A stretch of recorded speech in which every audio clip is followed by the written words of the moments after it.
Hafiz TV, unique every day. Assalamu alaikum wa rahmatullahi wa barakatuh. And welcome to all of our distinguished guests. First of all, honestly to say, the Minister for Education was meant to be here. I must say that the invite was pretty late by his promise to come. Our heads of government agencies, PPI, we work with a lot of government agencies. We often invite them to come, and we attend their functions as well. Our cherished stakeholders and partners. Our president, Mr. Salim Kalmoni, as we speak, is in Germany, is in China, and would have wished to be here. But we have our board members, Salah Kalmoni, and other board members here. Distinguished invited guests, members of the media, ladies and gentlemen. The Baraka Policy Institute was established in 2014, and we basically promoting social justice and national development through conduct of research, advocacy, and community engagement. We place a lot of emphasis on education, and I think I heard the tape playing in the background whilst we're waiting on all the work that we have done on education. But we have come to the conclusion that education is quite a complex subject. And every country, every community, every civilized group of people educate themselves for development. The question we want to ask today, and I think it has come out in all of our presentations, I think this is our 11th year, is what do we do with education? What do we do with education? So for us, the emphasis today is on TVET. And fundamentally, a nation develops by doing things, creating tools and doing things. But you also have to have theory knowledge, the theory of things, the knowledge to do things. But we have a very dangerous cocktail of events. There are some people who do with very little knowledge. There are some people who have a lot of knowledge and theory and do nothing. But what TVET tries to do is to make sure that we have a combination of knowledge, doing, and theory. What actually influences the reward, or what actually influences the choice that you see in a development is rewards. What do people reward? And that is what actually is the bane of this country. And we are hoping that our special guest and any contributors will point us as to how, as a country, we can have a healthy combination of doing, knowing, and building a lot of theory. In Ghana, we have a lot of theoreticians. They can tell you the anatomy of every living creature, but cannot do anything to improve the health or even just the simple living conditions of that creature. How come we have so much knowledge and do very little? Today, I was just listening to the business news. Elon Musk will soon be awarded more shares in Tesla, and he'll be worth more than $1 trillion. Last week, I was participating in an economic forum, and the entire Africa, with all the mineral resources sitting under our feet, and nearly 1.4 billion of the people on earth, they value the entire Africa at 1.7 trillion. One individual called Elon Musk, who has been doing a lot of things, alone is worth more than South Africa, than Nigeria. Of course, don't count Ghana. South Africa probably $400 billion in GDP, Nigeria $380 billion. One individual is worth literally more than 80% of Africa. It's because we reward speeches. And I often say in Ghana, we applaud speeches and criticize action. So somebody will get up and give a very rousing speech and we'll all applaud. But when you take that speech and say, let's implement it, the number of critics will come and criticize the fundamental ideas that have been put in that speech for us to develop. Will criticize and criticize and criticize. So I think we want to change the paradigm, and that is why we're placing the emphasis on TVET, Technical Vocational Education, where doing is accompanied by theory, and more doing is accompanied by more theory. Not where in Ghana and most of our countries we have all the professors, all the research work, and we still don't have proper drainage systems, we still don't have proper health facilities. We literally, for everything that sits around here, are imported from other countries. Only 35 years ago, 40 years ago, if you looked at the general structure of the economy of China compared to the rest of Africa, we're probably around the same level. What has changed them is theory and doing. In the last 30 years, they've become a fundamental world power. Indeed, I have shifted the dial in terms of what we call the unipolarity, where the United States and Europe were the main producers of goods and services and therefore dominating the world, just by changing the orientation to doing supported by theory and more doing and more theory. We're where we are today with China. But we are still here with a lot more university colleges than ever before, a lot more training facilities than ever before, and a lot more unemployment, because we bring a lot of people with knowledge and there's nothing for them to do. So I hope this engagement today with our own Professor Fetty, who has been our main expert on this subject, will throw some more light, and we should be able to influence policy to shift us more from knowledge to doing and doing more than just theory and applauding speeches. On this note, I want to welcome all of you to our 11th policy event, and to ask you to participate, and let's make it a successful event for our country and Africa. Thank you very much.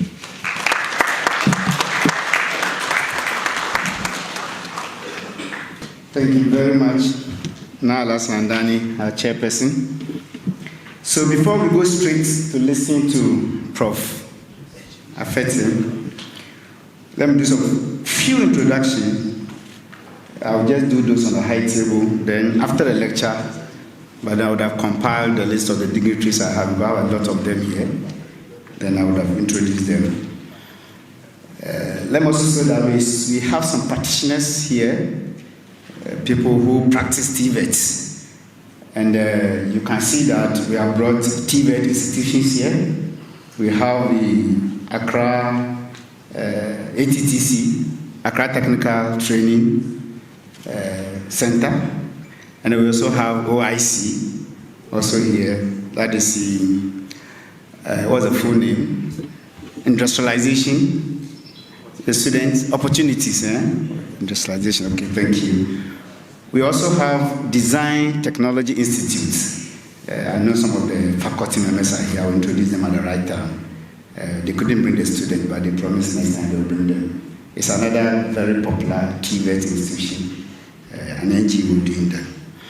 But quickly do on the high table, on my right is a member of the BPI board, a founding member, and actually the founding, fathers, or more or less those who actually established the Baraka Policy Institute, in the person of Haj Salah Kweku Kalmoni.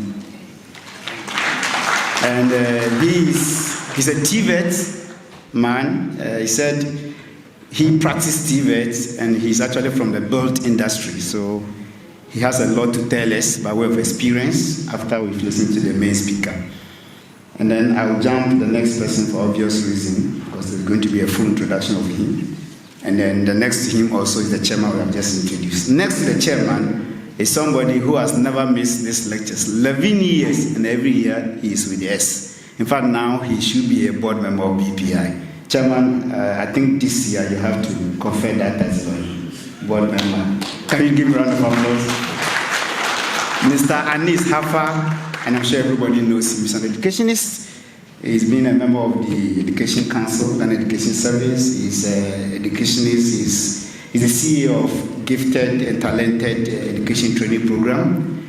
And he does a lot of practical education training in Ghana. He's well known for that. Then next to him is somebody, I must say I'm sorry, because actually he did tell one of the my assistant, that he is actually representing the ministry. So he's the deputy director in charge of programs at the Ministry of Education, in the person of Madam Gertrude.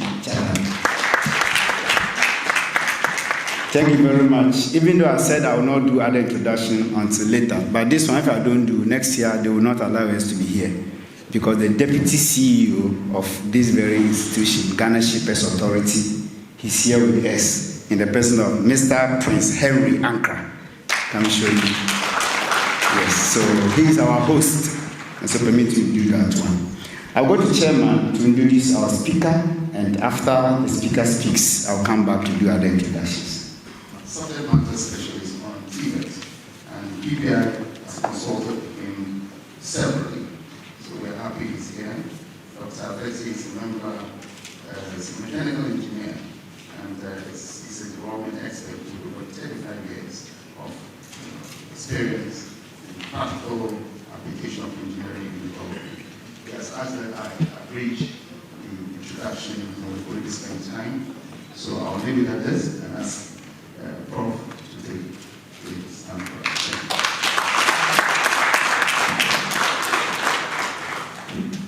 Thank you very much. Good afternoon, ladies and gentlemen. Let me start with a disclaimer. At the university system where I taught abroad, we have a ranking system that begins with lecturer, senior lecturer, reader, and professor. There is nothing like associate professor. I rose to the rank of a reader. Equivalent is associate professor. But I have a letter that promoted me to the rank of reader, not associate professor, which is the equivalent. So I always prefer doctor rather than professor. Just a disclaimer, so that GTech does not come after me. Yeah, that is often, in different systems, you have different ways of ranking university teachers. And then I rose to the rank of reader, just below the rank of professor. And in the Ghana system, the reader then is an associate professor. But I don't have a letter saying that you have been appointed as or promoted as an associate professor. I have a document promoting me to the rank of reader. And so I retain the title of doctor. Just a short disclaimer. Chair, ladies and gentlemen, it's quite a pleasure to once again be here to share some thoughts with you on TVET. I want to thank the Baraka Policy Institute for inviting me. It's a real pleasure to be here.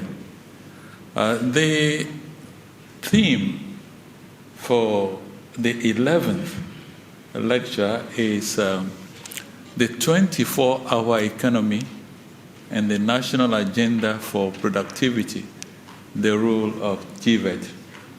This theme is very topical and very important because the national agenda for productivity cannot really be realized without TVET. That is why I have decided to call today's lecture Leveraging TVET for Sustainable Livelihoods and Industrialization against the backdrop of the 24-hour economy.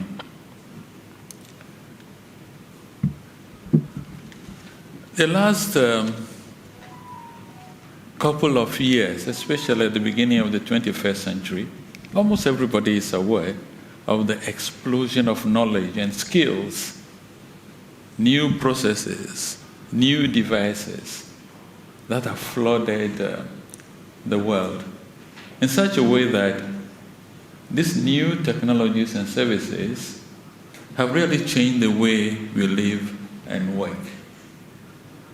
From smartphones to smart cities, from self-driving cars to electric vehicles, from what have you to what have you, let me put it that way.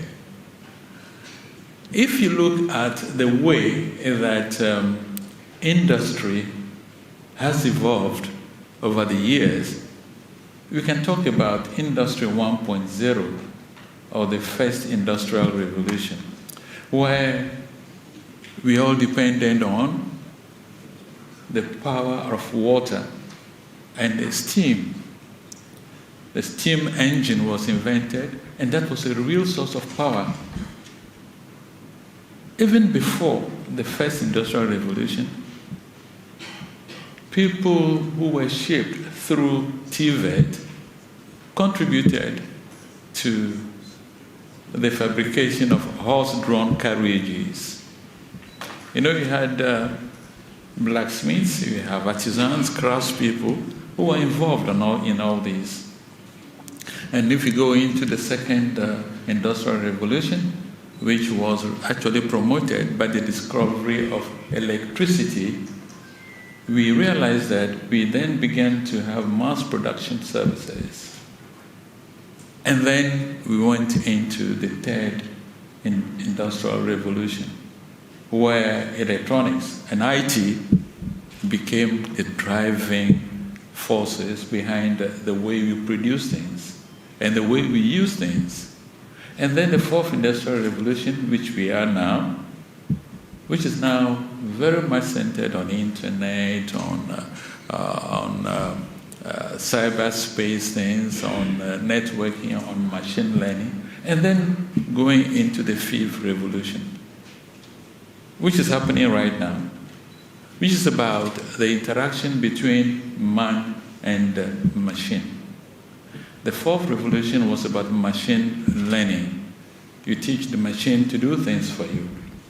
The fifth revolution is about collaborative action between man and machine, using robots, what we call collaborative robots or cobots, where you have lots of sensors, network sensors, that determine exactly what to do.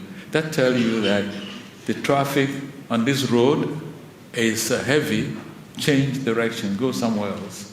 Or that your refrigerator is running at too high a temperature, without the intermediation of human beings. So you have the fifth revolution, which is happening right now, and nobody knows exactly what the future is going to be. But the future is going to be dominated by digital skills. So the important thing that we need to begin to address is to try to understand what really TVET is. You know, the power of TVET has been underestimated. Although trades such as carpentry, masonry, and sewing are important, TVET is more than that. To many people, TVET is about that, learning a trade. But TVET is really more than that. And I believe that as we go through this lecture, you will begin to see exactly why we need to give more attention to TVET. So, what really is TVET? Actually, TVET can take place in the formal sector. TVET can take place at the pre-tertiary level, at the post-secondary level, and also at the tertiary level. So there are different levels of TVET. And it's also important to realize that TVET, or technical skills, can also be acquired in the informal economy through traditional apprenticeships, or what you call apprenticeships. And 80 to 90% of young people acquire their skills in the informal economy. So that is also very important. It is the advent of new technologies, new knowledge, and the role of TVET that UNESCO has redefined what TVET actually is. So the definition of TVET as of now is the educational process involving, in addition to general education, the study of technologies and related sciences, and acquisition of practical skills is important. The acquisition of practical skills, attitudes, understanding, and knowing and knowledge relating to occupations in various sectors of economic activity and life. So TVET has a broader definition now as espoused by UNESCO, given the fact that even in the fourth and also fifth industrial revolution, the role of TVET is very much present. So TVET is more than chairs, than making tables and so on. It's really more. And although these occupations are quite noble professions, we need to understand that the extent of TVET is much larger. What is the TVET and skills development landscape in Ghana at the moment? We've made quite some significant strides in trying to revitalize TVET. We have established the Commission for TVET as the regulatory body, supervisory body for TVET at all levels in the country. And then there is also the establishment of the TVET service with the responsibility for supervising all pre-tertiary technical institutions. So that's very important. Curricula has been periodically reviewed by CTVET, that's important. And then CTVET has introduced the competency-based training methodology in a number of disciplines. CTVET has also established what we call the sector skills bodies, an industry-led group of experts who advise on skills gaps in the economy and also reforms of the curricula in TVET. And with a view that training providers can then take a cue from these gaps and then train to fill demand. There's a lot of infrastructure improvement going on, buildings, equipment, and so on. But learning outcomes, which involve assessing practical competencies, is still evolving. We haven't yet succeeded in assessing practical competencies. So a student may have a degree, a diploma in building technology, for example, but cannot lay a profile for a house, cannot interpret the building drawings. So we have an accumulation of certificates, but not certification of skills. So that is an issue that we need to really look at closely. But there's a new national TVET policy which has been recently, I would say, designed and is now awaiting cabinet approval. Hopefully, with the structures proposed, with the issues discussed in the new national TVET policy, we should be able to address some of these challenges. But unemployment among TVET graduates remains a challenge. One would think that once you go to a TVET institution, you learn some skills, so you should not really be without a job. But this is not always the case. You have a situation where people are still looking around for jobs. And that is an issue which you need to tackle. And TVET, when properly structured and implemented, can help support, alleviate this pain of unemployment.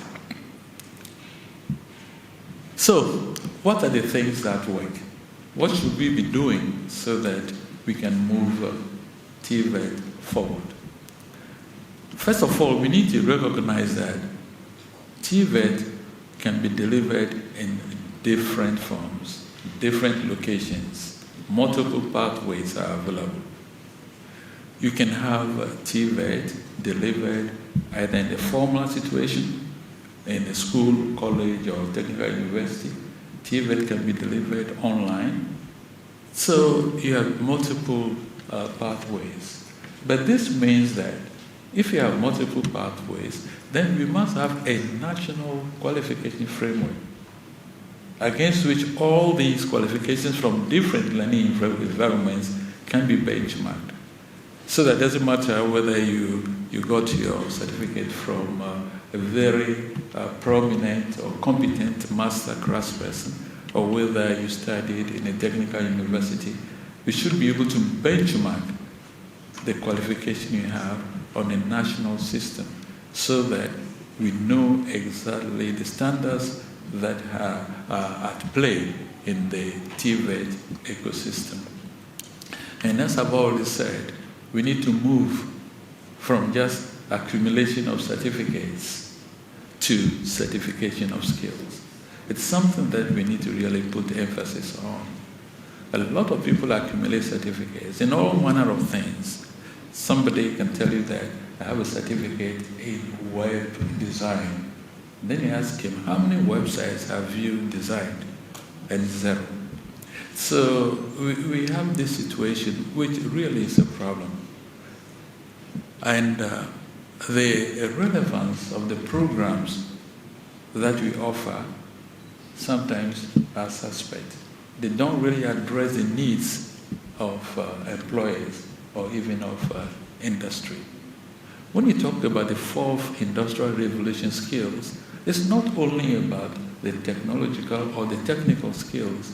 We are also talking about soft skills, critical thinking, creativity, ability to work in teams, language and communication. All these things are very important when you look at the 4th industrial revolution as well as the 5th industrial revolution. It's not only just about the technical skills, the soft ones are also very important. Another thing that works in a lot of systems is a digitalized curriculum. These days, you cannot do anything without digital literacy. You must be digitally illiterate. If you are in the kitchen even of a restaurant, you must be able to know the flow of the ingredients that come into the kitchen. You must be able to trace where they go, what food items are in short supply, and all these things require some knowledge of digital skills.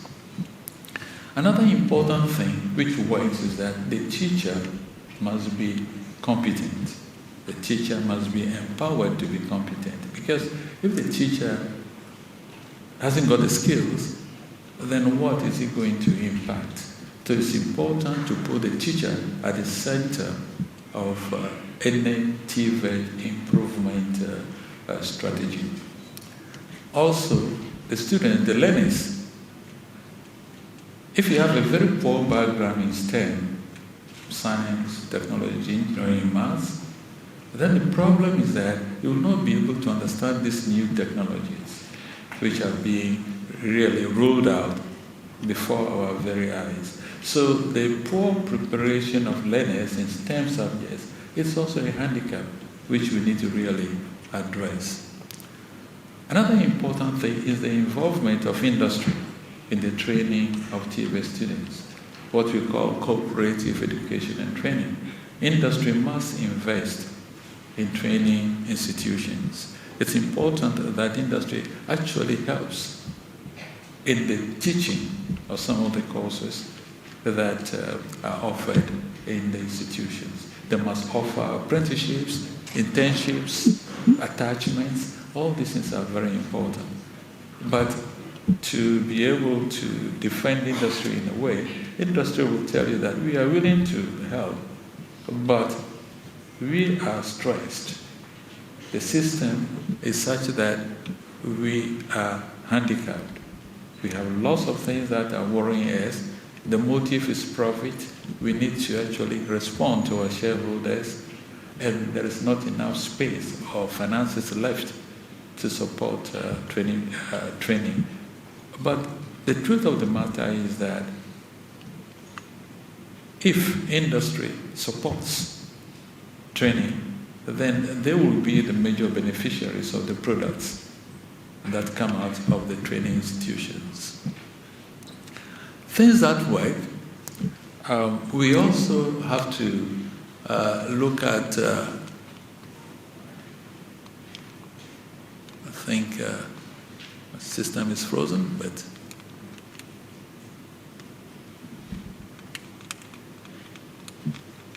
it's no longer moving.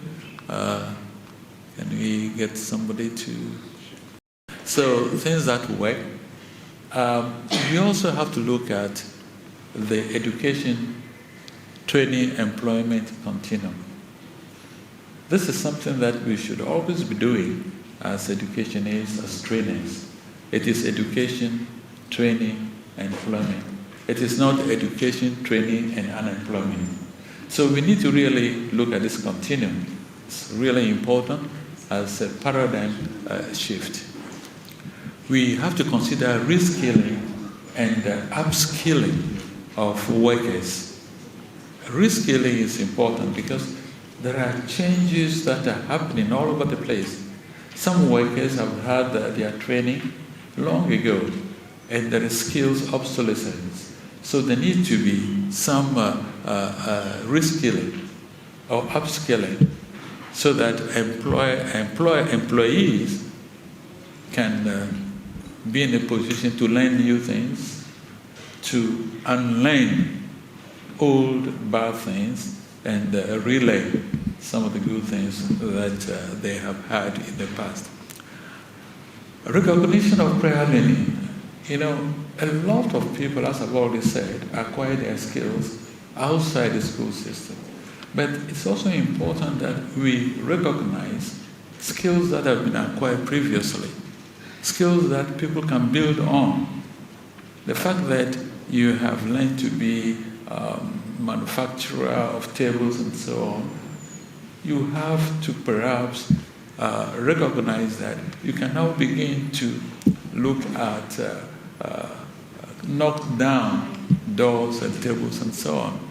And then if you recognize those prior learning attributes, then such employees or such men or women can progress along the path of greater TVET excellence.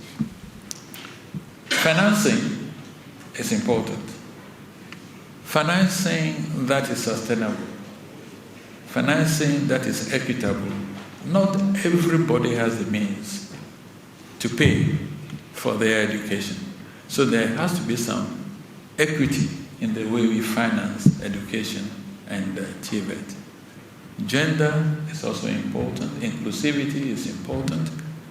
We need to be able to ensure that people with disabilities, the vulnerable, people from poor backgrounds can also benefit from TVET. I think this is happening at the university level. The government has introduced the free tertiary education fees for people with disability and so on. But this must also be reflected in TVET. What is really the bane of TVET in Ghana and Africa in general is that we lack research into TVET.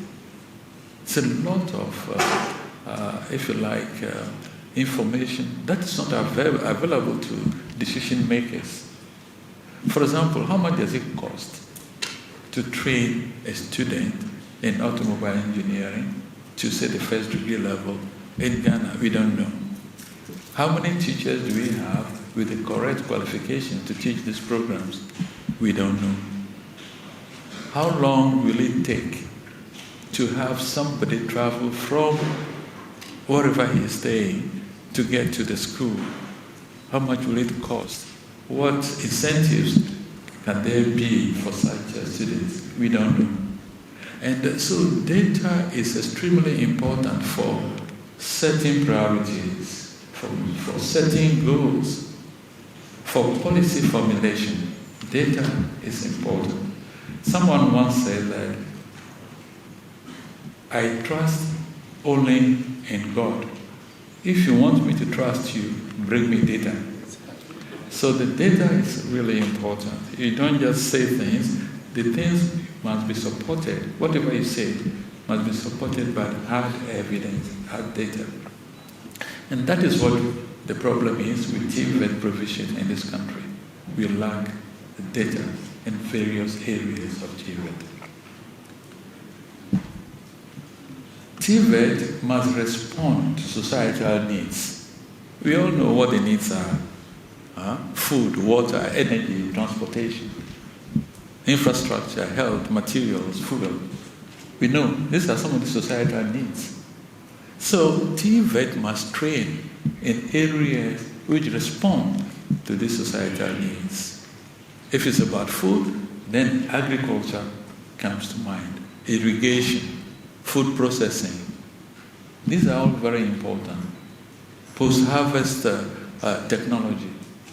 It's about food. If it's about water, water supply, sanitation, purification, and so on. So all these issues that society wants, TVET must be there to provide some solutions, the workforce to address these issues. So, how do we align TVET to societal needs and the 24-hour economy, which is in fact the theme of these lectures, the 11th lecture. The 24-hour economy, as most of you may know already, is about productivity, industrialization, economic growth, job creation, and employment. And TVET is an enabler. If you want to do these things, then TVET is important. Now, there's another thing that we need to consider when we talk about the 24-hour economy and the productivity gains. We need to change the current dominant business culture of import and sell. If you are only importing and selling, then there is a problem.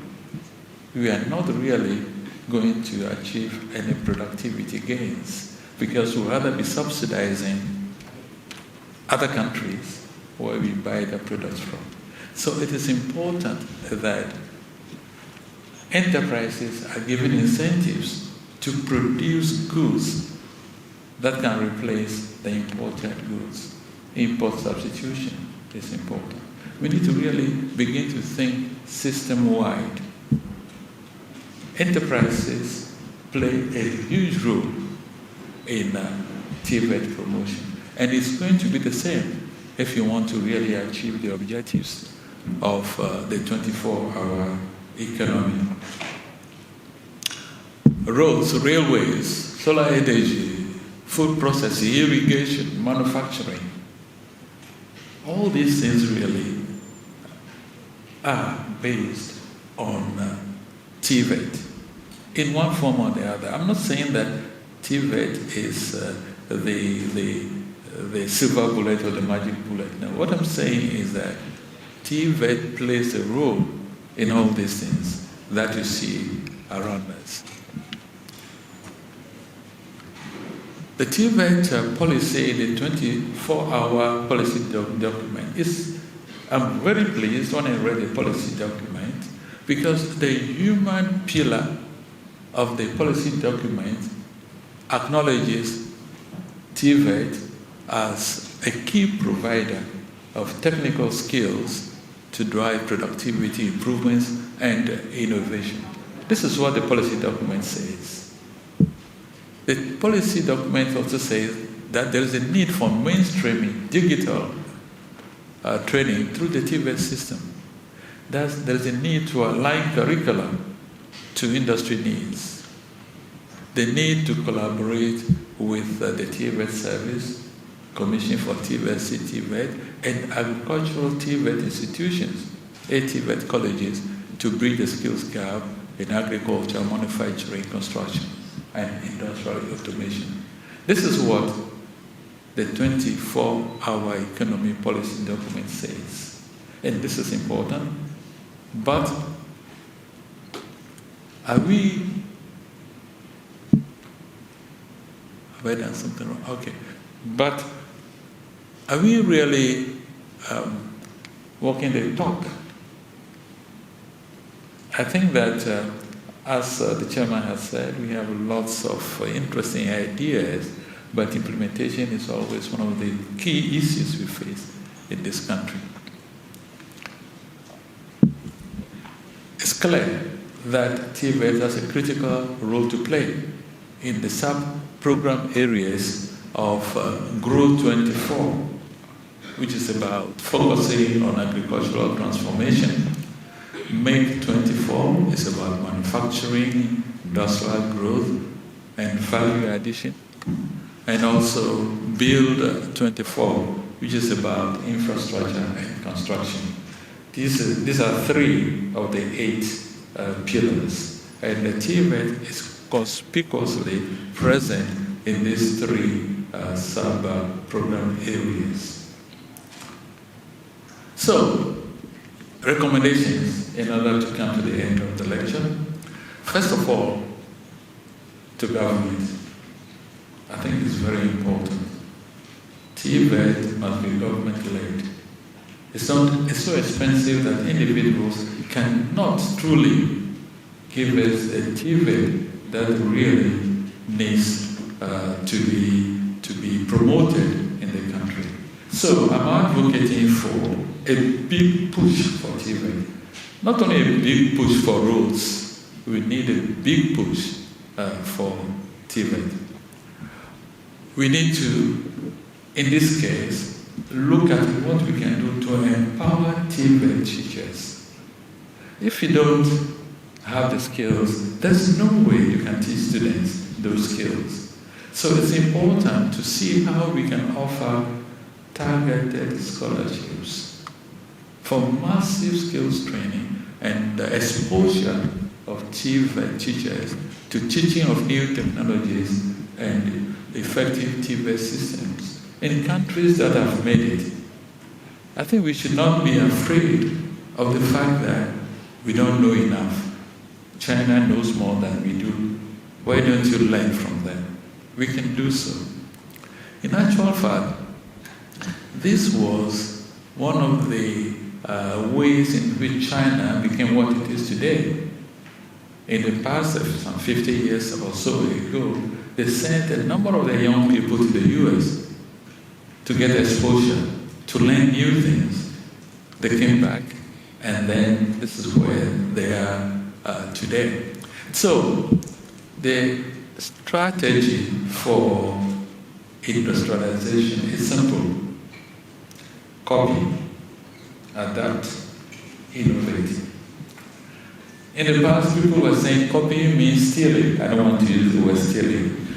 They said the China went to steal technology from the US. That word is a bit derogatory. What they did was to copy. Once you copy, you get home, you adapt, and then you innovate, and then you have something new. And this is a trajectory that many industrialized countries have actually followed. Copy, adapt, innovate. I would also want to suggest to government that perhaps, although government is not very comfortable with establishing factories, I think that there can be some strategic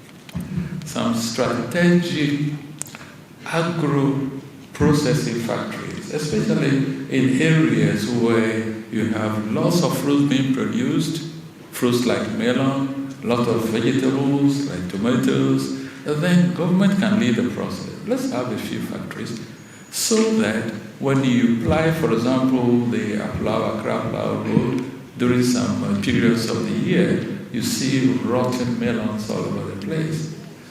If you have agro-processing factories that can take in all these things, watermelon drink and so on, then the farmers will be encouraged to produce more. and then you can have productivity gains. So although government doesn't want to do it as government, there can be government-led PPPs to do some of these factories in strategic economic sectors. So, as I said, we just have to understand that leapfrogging is the strategy that we have to really adopt. There is no reason why we want to reinvent the wheel. What you want to do is to know, understand what is available, and then you innovate. To TVET institutions, in particular the technical universities, the recommendation is that they should re-engineer some of their curricula to focus on skills and technologies for value addition to our primary commodities and natural resources. It's extremely important that we add value to our cocoa, our gold, our timber, what have you, because you do not own natural resources. We don't have any natural owner of natural resources. If we boast in Ghana that we have natural resources, we are lying. You are not owners. The real owners are those who have the technology, skills, and knowledge to exploit them, to add value to them. That is why, for example, when you sell cocoa beans, goes to Switzerland, and then it comes back as chocolate, and you pay far more than the cocoa beans that you exported. It's the same thing about gold and what have you. So we need to begin to encourage our TVET providers, especially at the tertiary level. That's why I mentioned tech universities. We need to understand that value addition to our primary communities is extremely important. That is what will make us owners of our own natural resources. If you're not able to do that, then foreigners will come in, exploit our oil, and they become the owners because they take the lion's share of whatever we have in the country. Recommendation to industry and employers, please join hands with training providers. Support them to be able to train people for you. It's extremely very important. And then we can also talk about recommendation to parents and guardians. Parents need to understand that TVET offers a tangible returns on investment, more than any other learning track. TVET is an enabler of decent employment and sustainable livelihoods. Very often in the past, you hear people saying, oh, TVET, they are defending, the advocacy group saying that TVET is not for the academically poor person. And I'm suggesting that this narrative is negative. We should not be talking that TVET is a learning track for the acquisition of employable skills for the world of work.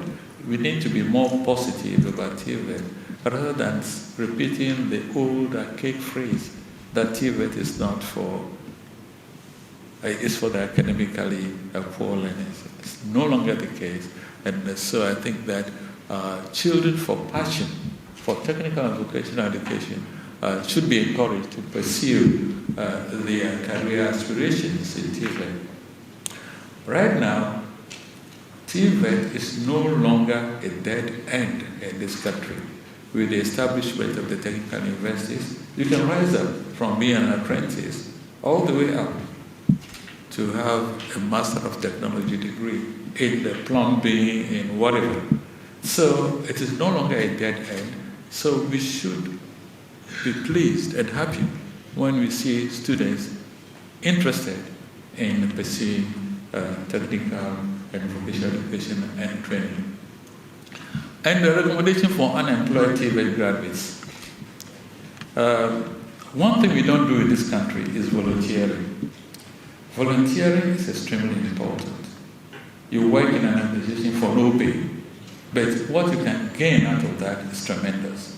And that is something that you can carry along into the future, into a new job, into a new passion and so on. So it's extremely important that we volunteer, give your services without even minding about being paid. It's important. Conclusion, therefore, in spite of the attributes of TVET and the potential of TVET, TVET is not a magic or silver bullet in itself. What TVET does is to give learners and students employable skills. But it is enterprises that offer employment. It's important to understand this. As I've already said, we need to start thinking system-wide. You can have the best technical school, you can have the best equipment, but what the school teaches you is to give you employable skills. The school does not give you a job. These enterprises, employers, will give you a job.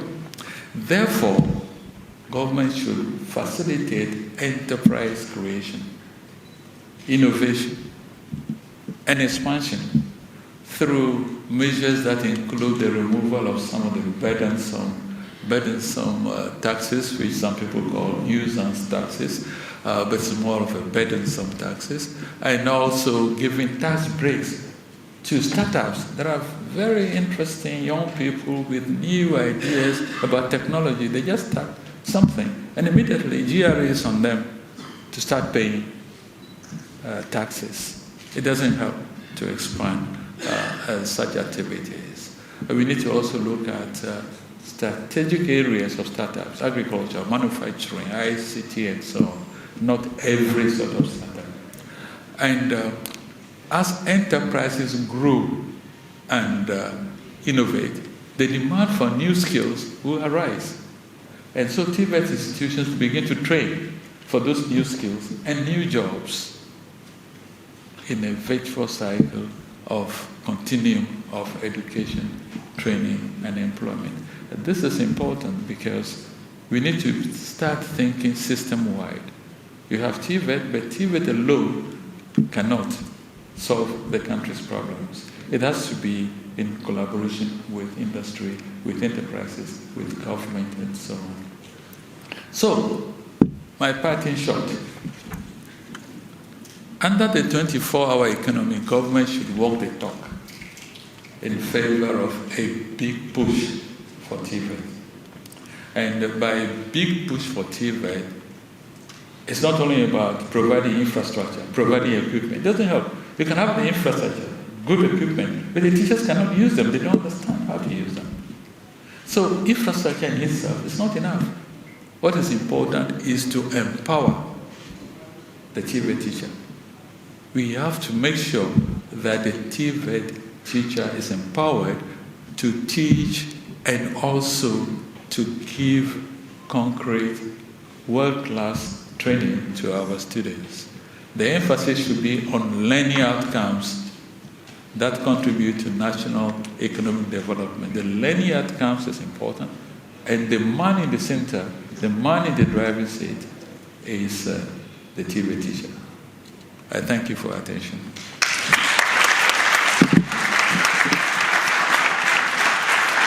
Is it that a lot of us don't have hand skills work, so we didn't clap loud? Let's clap.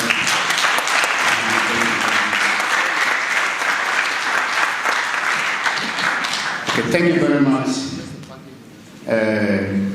Doug, even though I was still calling you Prof. Okay, so before we come to you, we want to listen to, I don't know whether each chair wants to say something now or we should go ahead first. Okay, so we want to listen to two people, actually three. First, we go to somebody who I described earlier on as somebody who leaves TVET. And he's from the build industry. He works with Lakeside Estates as a director. He's also the executive director of Silver Star Towers. He's an engineer himself. And I think about 3-4 years ago, he actually delivered a lecture on this, similar to this topic. So Mr. Salah Kweku Kalmoni will give a statement on this. Let you know. Professor Afite. For me, I'm also a professor. So in the French language, professor means teacher. In the Arabic language, usually a senior person is known either as mu'allim or ustaz, which means also teacher. So teaching is very fundamental for us senior people, especially in the skills trade. In English, we know them as mentors and we know them as coaches. So this is very fundamental, and the skill business, we really need to continue on that one. And the soft skills and the digital skills are very important. I know anytime what's it called, when I want to hire a person and I do an interview, I tell them, please open your phone. Then I tell them, look, I want to see mom. If I see he has 3 moms, it means he doesn't know how to use this technology. Because you can put mom and 3 numbers, but there are some people who will put it 3 times. And then I tell them, let me see some pictures. Because a lot of times in our skill business, I tell them, please send a picture so that we understand what is broken. Because you can have the angle valve, you can have the flexible hose, so we can do diagnostic using technology. So technology is very important. And I have observed that a lot of these Uber drivers and Bolt drivers, they know how to use technology, unlike the taxis. They don't know how to use the technology. So technology utilization is very important. And reskilling and upskilling. I came back to Ghana in 1998, and then as we were working, my electricians at Advanced Construction, Japan Motors, Lakeside Estate, when we were wiring, either for renovation of a house, they will tell me, okay, we can do the wiring, but for the telephone, we cannot touch it. I said, why you cannot touch it? They said, oh, that's Ghana Telecom. That's a very sophisticated. I told them, sorry, let me put some sense in your nonsense. It's the same wire. So one wire is 1.5 and then 2.5. The other one is 0.5. So you do the same thing. It's just the termination. You need Ghana Telecom, or at the end we gain the skills. Then 10 years later, it happened again with this Cat 5. At that point, it was Cat 5, now it's Cat 6. Cat is the internet cable. Basically, it's 8-in-1. And the same thing. He told me, you need an ICT expert. I said, no, you don't need an ICT expert. You need to reskill, you need to upskill. So we went through the same thing. Now, 2019, 2025, I'm still having the same thing. You know what it is, Professor? Fiber optics. They're telling me the same thing. They can't do. No, so it's still pulling the wires. You just need specialized equipment to terminate it and test it. So this is very important. And what we did at Lakeside Estate, Advanced Construction, and Silversat Tower, we started doing internal training. So since 2010, we are doing internal training. Then about 5 years ago, we, with Greater Ghana Real Estate Development Association, so we started doing short one-day courses so that we bring everybody up to speed. And these things are very important because he talked about sustainable financing.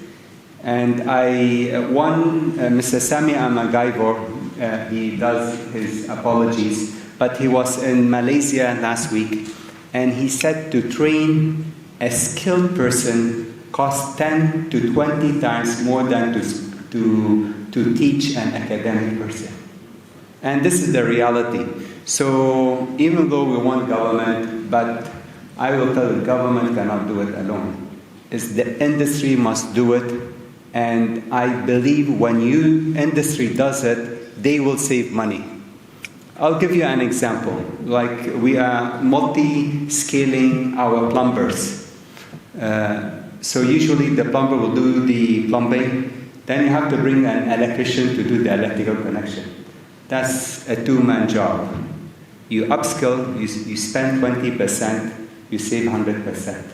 So this is a very simple idea of these things, and it makes sense for the businesses to do financing. Yes, we love government to help us, and government must help us in giving incentive, but the businesses should be the first course of this thing. And I like the idea that TVET is continuous, or it's a cycle. You train, you get employed, you train, you get employed. You're always moving. You should never be standing.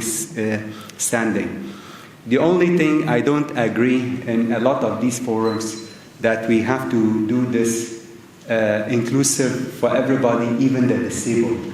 Sorry, TVET construction is not for the disabled. If I bring a person in wheelchair and tell him go up the scaffolding, people will call me a bad man.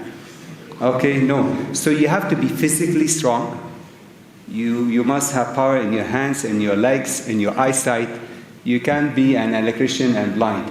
So sometimes these Europeans, they put some nonsense in our sense. Okay, I'm not saying that these people should not be employed. They should be employed. There's a lot of academic work to be done. They could be, if I know at Japan Motors, we had a crippled accountant who couldn't walk, but he was doing a fantastic job. You could be a receptionist and do a fantastic job. But construction and TVET usually is physically challenging. Thank you very much.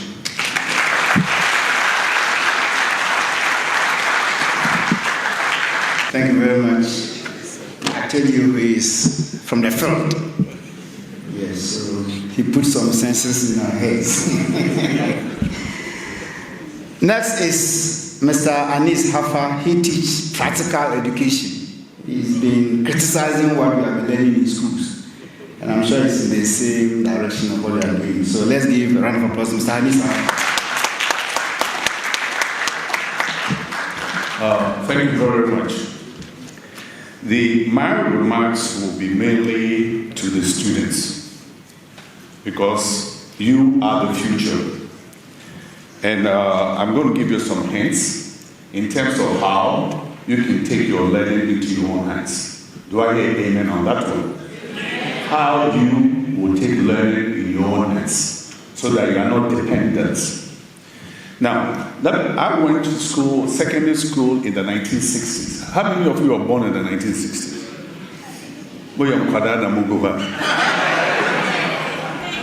You know, and I went to school in Cape Coast Infant Spring School, and the examining body was called Cambridge. And we still have Cambridge. Now, the focus was on how we can learn information and then repeat information. The more you're able to repeat the information, the better grades that you get. And we used to call it then, and it's still applied today, as what? Chew, pour, pass, forget, and be poor. That is what we went through. Now guess what?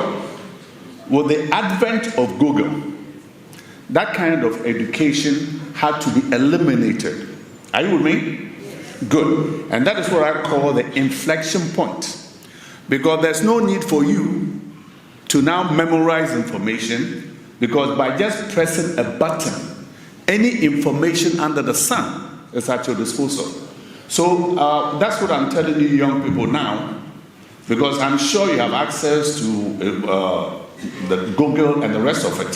So instead of now posting happy Monday, happy Tuesday, and so on, put that aside and focus on what information that you can get on Google that will help you.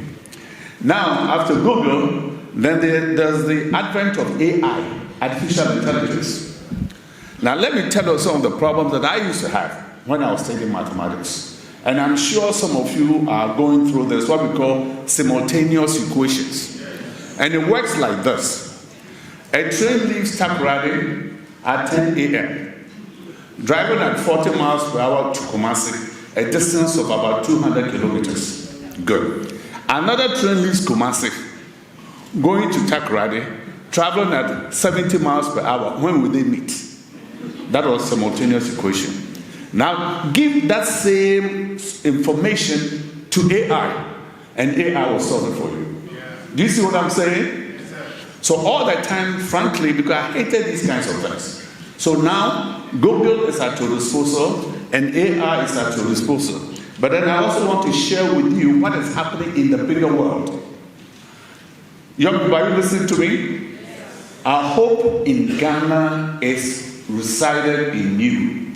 Now, within the past 3 years, I've had the privilege of going to the Far East. I'm getting tired of going to Europe now, but I want to go to the Far East because they have fantastic things happening there. There was a school that I went to in Kuala Lumpur, and this is what they do. Your education is not necessarily to get a degree in physics, a degree in mathematics, a degree in English, a degree in biochemistry. No. Your degree is on picking a particular kind of skill that will help you to be valuable. And let me give you an example. What they have done is that they've identified the problems of the world. They haven't identified mathematics or science or any of these things. These are all a means to an end. Are you with me? There's nothing wrong with studying physics, you have to study it. There's nothing wrong with studying mathematics, you have to study it. There's nothing wrong in studying language skills, you have to study them. But at the end of the day, what are you using those subjects for? Are you with me? That's the important thing. If you get a PhD in mathematics, that's fantastic. But guess what? It's only a potential. If you get double degrees in chemistry, that is fantastic. But guess what? They're only what? They're only what? What you're looking for is the accomplishment. What is that you can do with it? So what some of these countries are doing now is this. They've identified the sustainable development goals. Are you with me? How many sustainable development goals are there? I'm asking you students. How many? How many? How many? Okay, let's give the young people a hand. 17 sustainable development goals, and these are all solutions to societal problems. So what they do now is this, and this happened not just in Kuala Lumpur and the Far East, so it also happened in the African Leadership University in Mauritius. You've heard of them? And now they have another place in Rwanda, Kigali.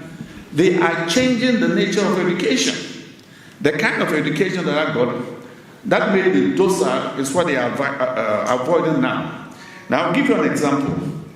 When you begin to look at what education is going to do for you, and I think it was suggested here, that at the end of the day, the education that you get, what are the solutions to societal problems for which you will be known for?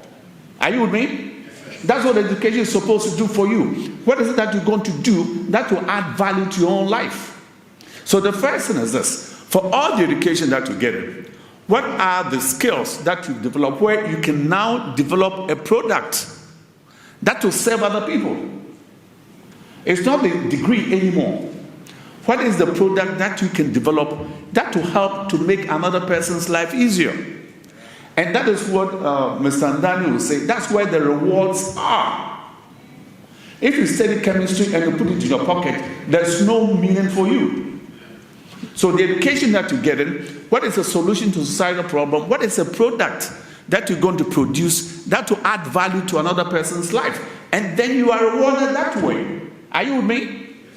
The other one is this. For all the education that you get in, what is a service that you can provide with all the degrees that you have that will help to add value to another person's life? That's where the rewards are. So I'll cut this short and give you one example for us to think about. I was doing my work takes me all over the country and many parts of the world, to be honest with you. I was traveling at night from Tamale to Kumasi and then to Accra. You won't believe the number of light bulbs. The whole sky is lit, and you can see it from the plane. Millions and millions of light bulbs. How many of them are produced in Ghana? Millions and millions of light bulbs. How many are produced in this country? So all I'm saying is this. When we begin to look at TVET, what are the challenges? What are the things that we have to do so that we can begin to develop skills that will add value to who we are? In terms of products, in terms of services that add value to our lives. Otherwise, frankly, we are wasting our time. So these are the things that I want you young people to pay attention to, because you know what they say? We live in the worst of times because we are not doing much, But we are also living in the best of times because opportunities are there. So on that note, I want to thank you very much for giving me this time to share this story. Thank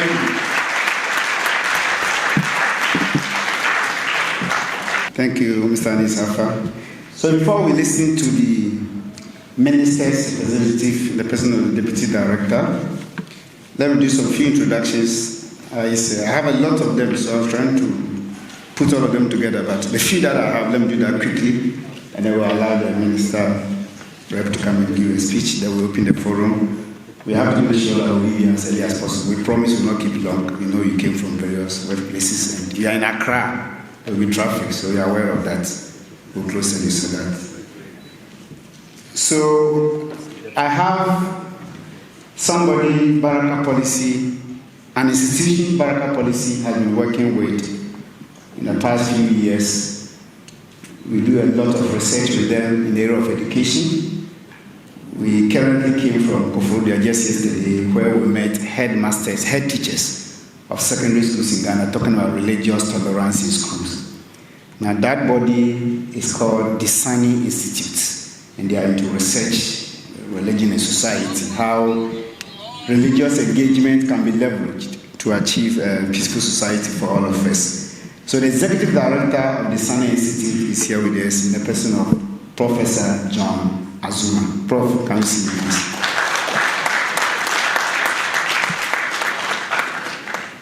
They have been partnering with Baraka Policy to do a lot of research. We've done our massive research, which is ongoing. We've done nationwide research on discipline and immorality in senior high schools, where we visited 250 senior high schools across the country. Interviewed students over 2,000 and also interviewed teachers over 700. And they actually gave us that research to do. Please give us more money. I introduced you for a reason, so that you continue giving us more research and more money. Thank you, Prof. And he's here with his entire team. Dr. Matthew Crabble is here. He's the head of research. Doc, can we see you? Dr. Matthew. Where's Doc? Oh, Doc cannot go when Prof is here. I know he should around. And they also have the two administrators, Madam Abira and then Madam Karim. Can you wave your hands? Okay, thank you very much. I also see TVET service, and I'm happy they are here. And the boss, I think one of the bosses, head of, I can't see, but one of the directors of TVET service, Ghana, in the person of Dr. David, or Dikro, if he's correct. Dr. David, can we see by now? Dr. David, all right, thank you very much. So we are happy when we see the key stakeholders who matter in this conversation. So let's welcome the representative of the Minister of Education to give their address to this. I'm representing the Ministry of Education, specifically the Minister for Education. And I'm here to give a few remarks on his behalf. Mr. Chair, distinguished guests, representatives from the Baraka Policy Institute, members of the academia community, invited guests, ladies and gentlemen, all protocols duly observed. I bring you a warm greetings from the Honorable Minister of Education, Honorable Haruna Idrisu, MP, who extends his sincere appreciation to the Baraka Policy Institute for inviting the ministry to be part of this important national conversation. The minister would have loved to be here in person, but due to equally pressing national engagement, he has tasked me to represent him and convey his heartfelt support and best wishes for a successful event. This year's theme, being practical with a push for TVET as the panacea for sustainable livelihoods, is both timely and compelling. It captures a fundamental truth that technical and vocational education and training is not merely an academic pathway, but a cornerstone of Ghana's social and economic transformation. Across the world, nations that have achieved rapid industrial and inclusive growth have done so by prioritizing skills development. In Ghana, the Ministry of Education, through the Commission for TVET and our strategic partners, continues to implement far-reaching reforms aimed at repositioning TVET as a driver of job creation, innovation, and sustainable livelihood. Some of these interventions include the modernization and retooling of TVET institutions across the country, the introduction of competency-based training to align skills with industry needs, the establishment of My TVET campaign to rebrand and elevate the image of technical education, and the ongoing TVET voucher project, which provides opportunity for master craftspersons, apprentices, and informal sector workers to upgrade their skills. This initiative reflects the government's unwavering belief that TVET is bridging between education and employment, between learning and livelihood. However, to make TVET really practical and transformative, we must strengthen collaboration among governments, private sector, academia, and public think tanks such as BPI. Together, we can ensure that skills training responds directly to the emerging needs of industry and communities, and that young people, especially women, are empowered to turn their skills into sustainable enterprises.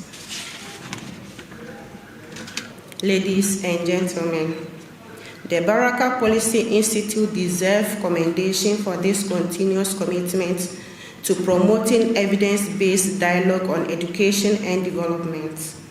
For over a decade, your annual public lectures have served as a valuable platform for shaping ideas and influencing policies that improve lives. As we deliberate today, let us remember that every skills learned, every tool mastered, and every innovation created through TVET represents a step towards national progress. Let us make a skills training not just an option, but a proud choice for every Ghanaian youth. On behalf of the Honorable Minister for Education, I wish to reaffirm the Ministry's readiness to work closely with PBI and all stakeholders to advance practical, inclusive, and sustainable TVET initiative across the country. Thank you, and may this year's public lecture inspire actionable ideas that will transform skills development and livelihoods in Ghana. Thank you, and God bless us all. Thank you.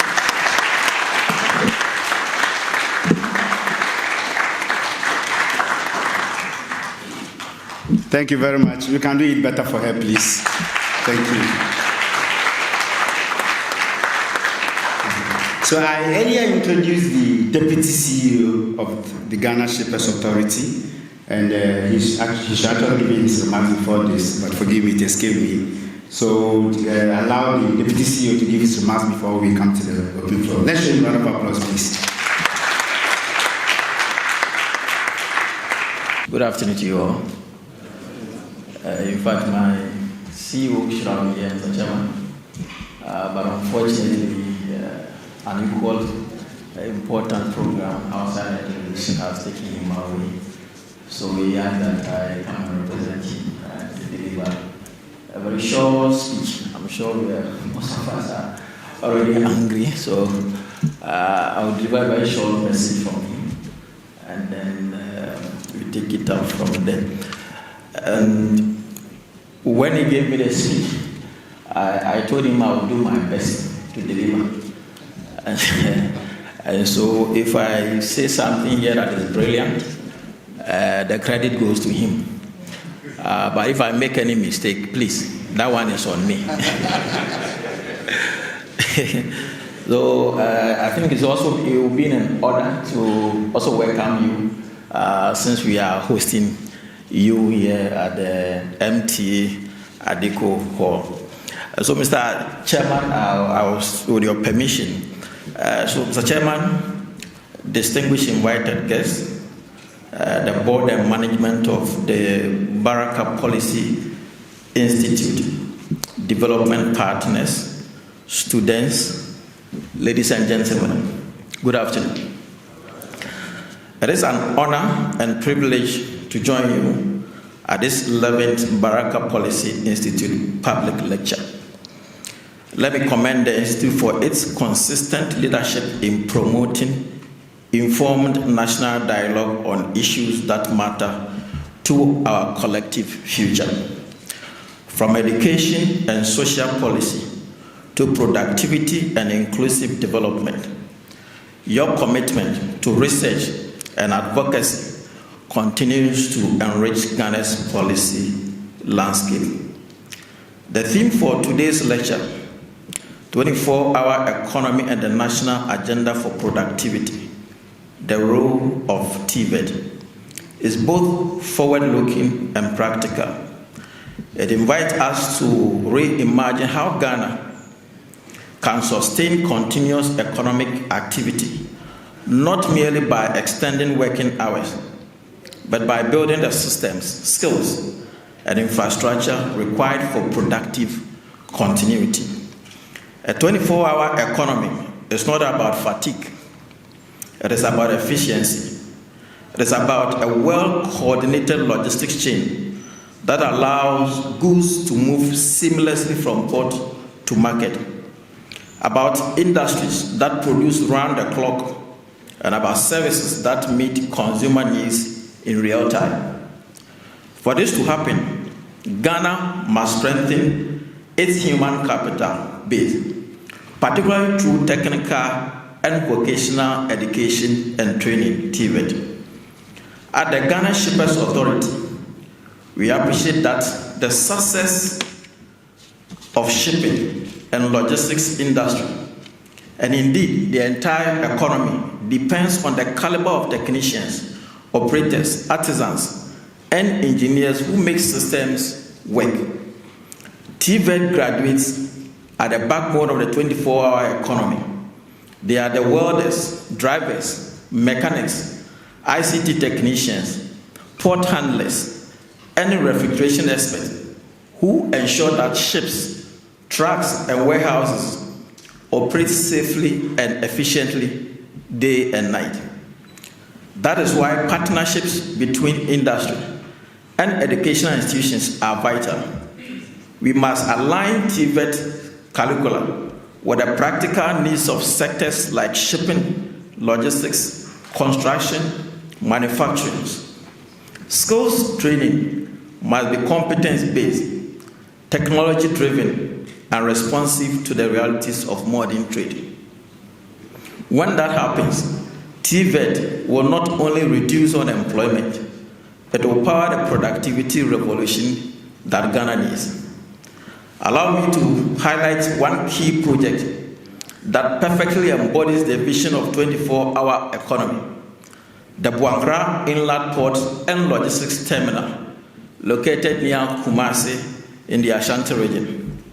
As we speak, Mr. Chairman, construction work on phase 1 of this transformational project is approximately 85% complete. When operational, Baraka will serve as the inland extension of the Tema and the Takrady port, linking the middle and the northern corridors to international trade route.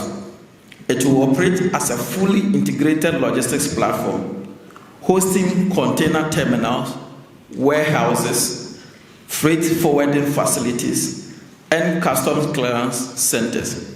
And it will all be running on a 24-hour operational model. This facility will decongest our seaports, reduce transport costs, create thousands of jobs, and open up new opportunities for the youth. particularly those with TVET skills in logistics, engineering, ICT, and equipment operation. The Baraka terminal will not just move cargo, it will move Ghana closer to a productive, resilient, and globally competitive economy. In this regard, Mr. Chairman, the 24-hour economy agenda being pursued by government is not an abstract idea. It is already taking shape in projects like the one we have like Baraka, import automation initiatives, in digital customs, and in the extended working operations within logistics corridors. What we must ensure is that our workforce is ready, and this is where TVET becomes the cornerstone of sustained national productivity. The future of work is changing. Automation, artificial intelligence, and green logistics are redefining productivity. Our challenge is to ensure that Ghana's youth are not left behind. If we invest in their technical and vocational training today, they will build, operate, and maintain the 24-hour economy of tomorrow. In closing, Mr. Chairman, I wish once again to commend the Baraka Policy Institute for this initiative. The Ghana Shippers Authority stands ready to collaborate with research institutions, the academia, and industry players to develop capacity frameworks that support government's productivity and job creation agenda.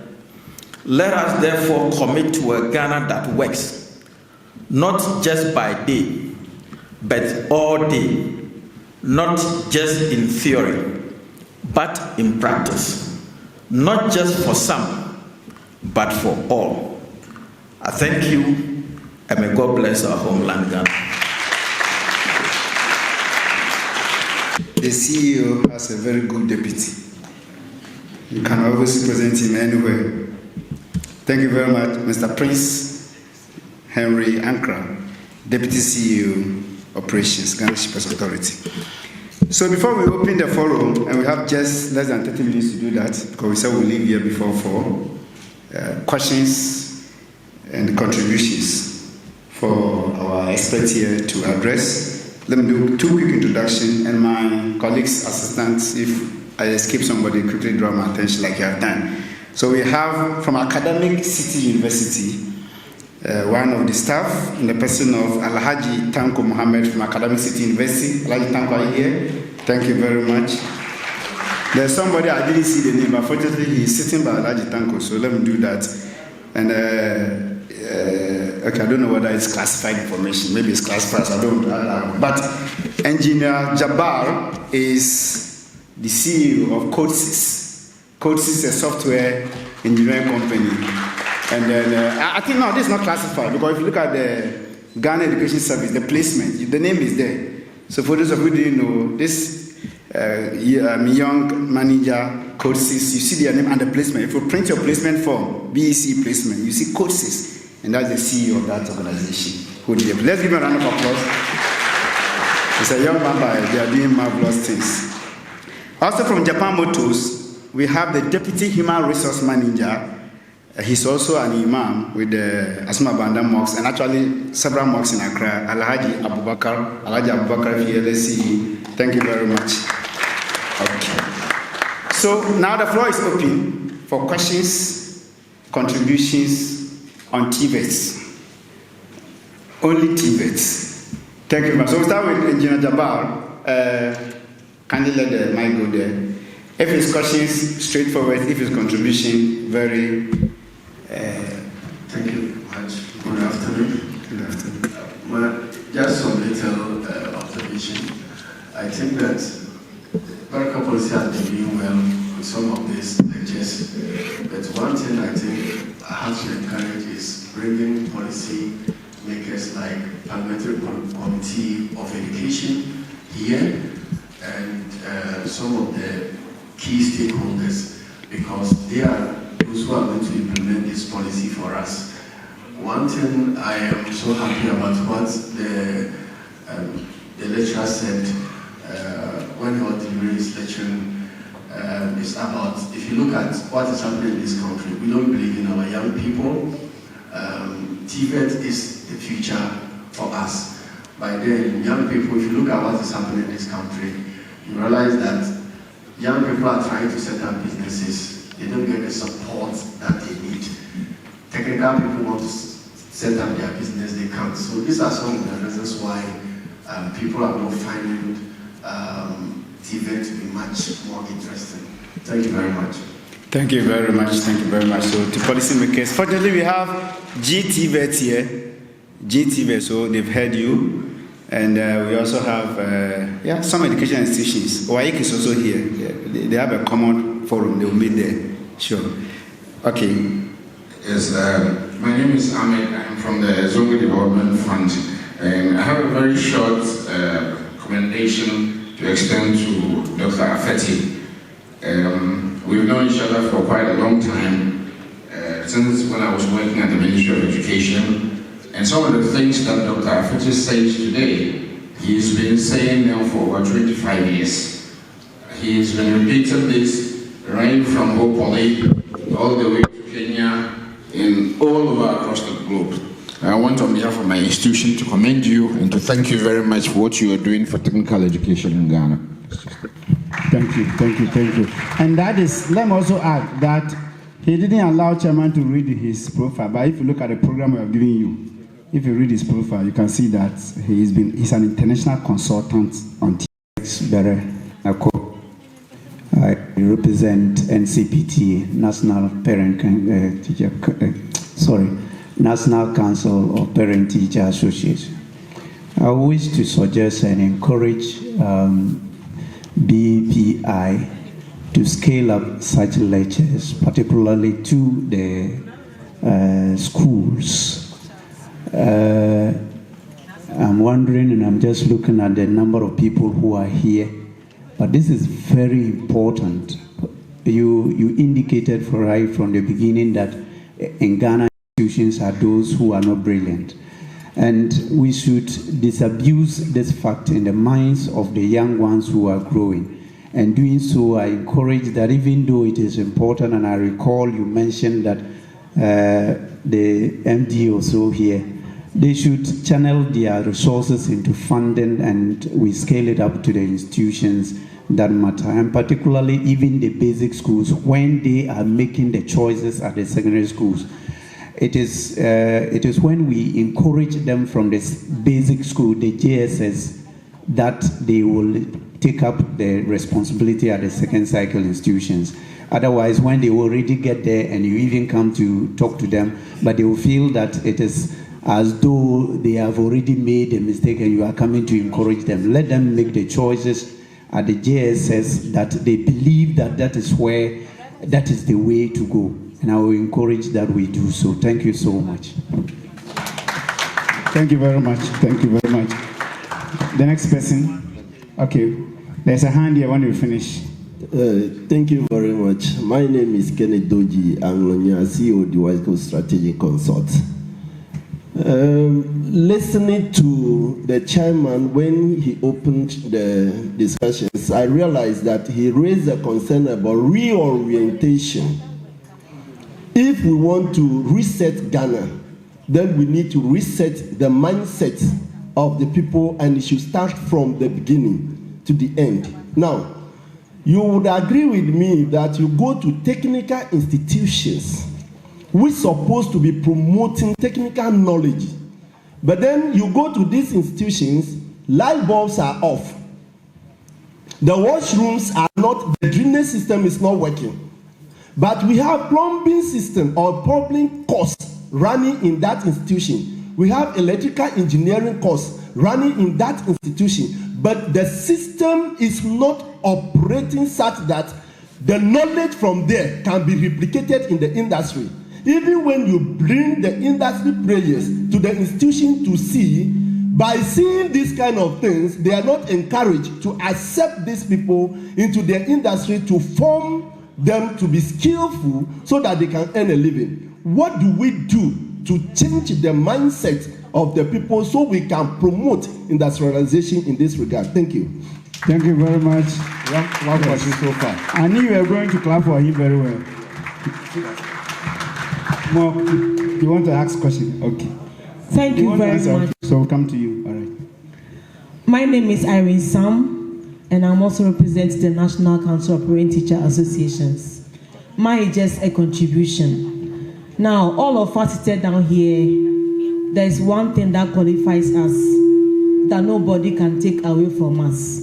That is, we as parents and also as guardians. Over the years, we have seen where we have played TVET, and I will just want to encourage all of us here to take this campaign to our children.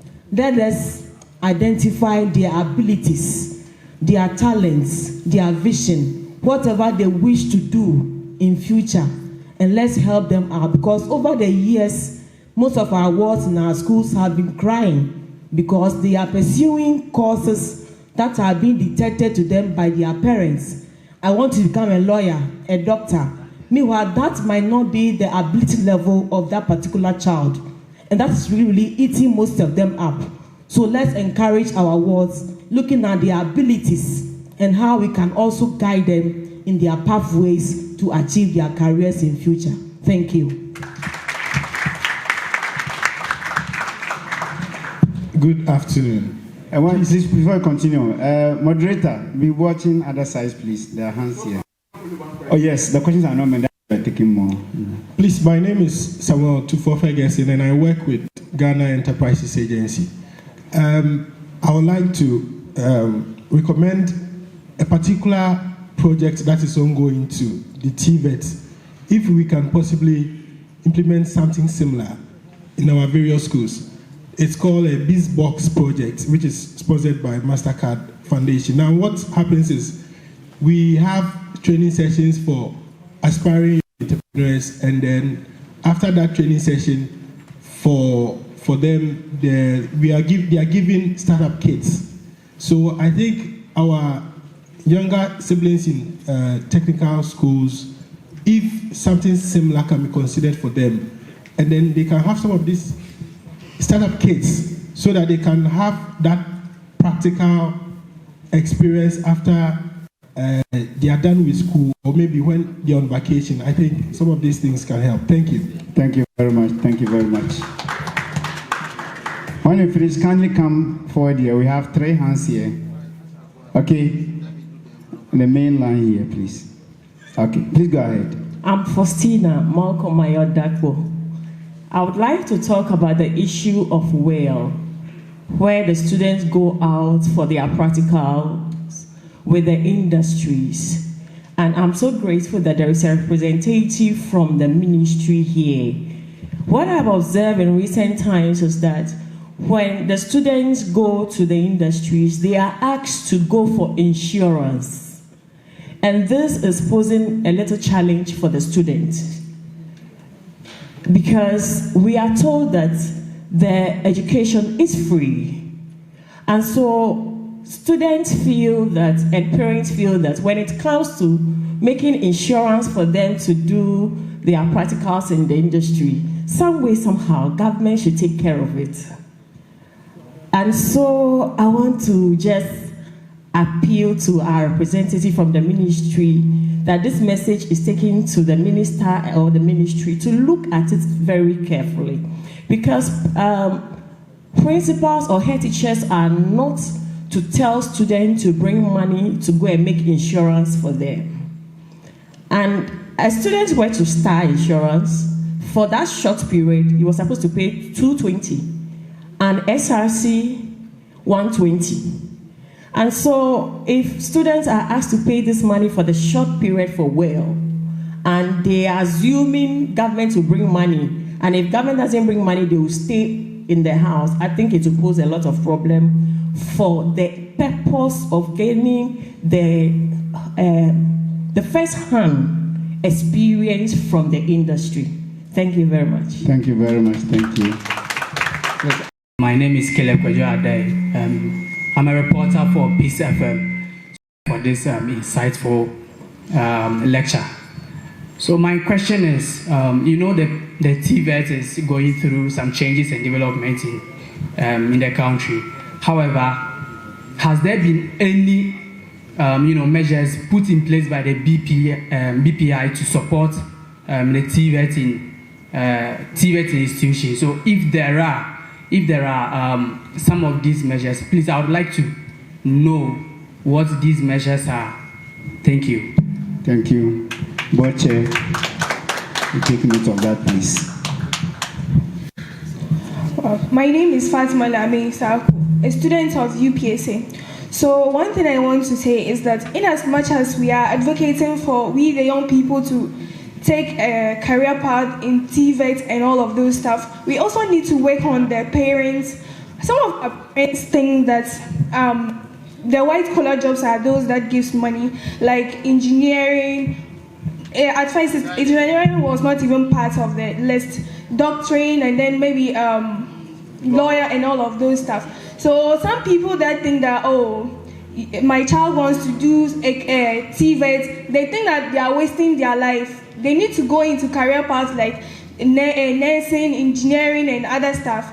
So we need to enlighten some of our parents, mostly those from the rural areas, that TVET is very important. So in as much as we are working on we the youth, encouraging us to take a career path in TVET, you should also work on our parents at home because they need a lot of education on that. Thank you. Thank you very much. That's a good one. Fortunately, we have the Parent Teacher Association here, so kindly take that for us, PTA. Yes, thank you for that. They said they will do that. Yes, Madam here, and then Mrs. Andani, and my engineer. My name is Gifty Anomasodo, a former student of Hope Polytechnic. I learned under the feet of Dr. Afeti, but today I'm coming from Ghana Refugee Board. Now, before I went to Hope Poly, I was trained as a pre-technical skills stroke science and mathematics teacher. As you can all believe or agree with, when I stand for correction anyway, but when the JSS program started, there was some sort of emphasis on this particular program. So some of the training colleges were selected to train teachers purposely for TVET courses. So every JSS, even not every, or at least some JSS were given tools. They were given sewing machines, they were given tools for carpentry, masonry, and etc., etc. When I was posted to my first station at the Krukpoji JSS, I taught the student how to construct basic kitchen stools, tables. I taught them how to sewing. I taught them how to do masonry and carpentry, a lot of ways. Now, some of them, at the end of the day, they were not able to go to secondary school. Some due to financial problems. Those who learned the practicals, they took to designing and making tables and so and so. Later we were communicating. They sold those things. They end up, they had even their masters before I even had my masters. We are talking about TVET, the future of Ghana. Now my question is, where are those tools in our various JSS, not even secondary school? The children will develop the interest in the TVET courses before even going to secondary schools. Where are those tools? Where are the workshops? So, the presentations, I really enjoyed all the presentations. Now, if really we want to move on, can we introduce TVET at the basic level? JSS, the previous, is it possible to bring it back? Right. Thank you very much. Thank you. Look at the rapid technological advancement that we are facing in the 5th industrial revolution, most of the methods used in teaching TVET are outdated. We need to take the teachers to learn from those who have made it so that they can come back and teach. Apart from that, we also need to set up what we call the innovation hubs, where these students can go and try and test whatever ideas they have. And if they are successful, we should have industries that will support them to upgrade those things into some technological advancements. I think it's very important. Secondly, with the vast advancement in technology, what is TVET doing to update their curriculum in order to keep pace with these technologies and also the market needs that we have in this era? Thank you very much. Thank you. That's powerful. Eric A.J. Chumesi, I also know of Municipal Education, PRO. And please, I have one question, and the question goes like this. Our students in our environment, after completing senior high schools, most of them do not have any place to go. But we have talented learners among us. I mean, the TVET aspect. The last time I was having a conversation with one of them, but the funding to progress becomes an issue.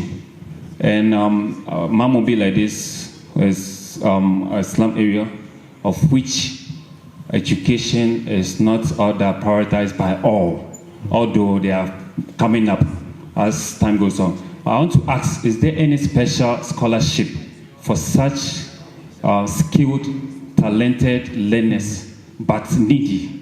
Is there any special scholarship, both from GES and then BPI? I want to know that, so that I can prepare such talented children or learners and bring them on board for the betterment of this country. Thank you very much. Thank you. Last one there. But you are coming from the Ministry of Education. And extension GES. I also, so you are from the GES. So that question should go to you. Okay, thank you. They will respond to it. So last one from abroad. Okay, introduce yourself and your organization, please. Assalamu alaikum wa rahmatullahi wa barakatuh. Thank you very much for the opportunity. I am Morte Yunus Do from Qatar Charity. I'm the admin coordinator. I just have a small suggestion for Baraka policy for the fantastic job you're doing.